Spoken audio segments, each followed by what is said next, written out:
මං දන්නවා සමාව ඉල්ලන්න වරදක් ඔයා කළේ නෑ කියලා. අපි අහම්බෙන් මුණ ගැහුණා. අහම්බෙන් නොදැනීම ලං වුණා.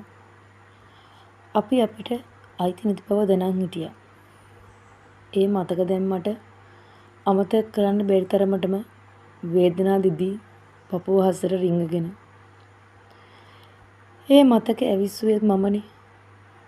ඉතින් ඔයා මගෙන් සමාවක් ඉල්ලන්න ඕනේ නෑ. මට සින්දු තනියම අහන්න කම්මැලි හිතුණා. හෙඩ්සෙට් එකේ එක කනක් අනෙක් පැත්තෙන් ගහගෙන මගේ උරහිසට ඔළුව තියන් සින්දු අහන්න කෙනෙක් නැතුව තව දුරටත් මට සින්දු අහන්න බැරි ගතියක් දැනුණා. ඔයා දන්නවද?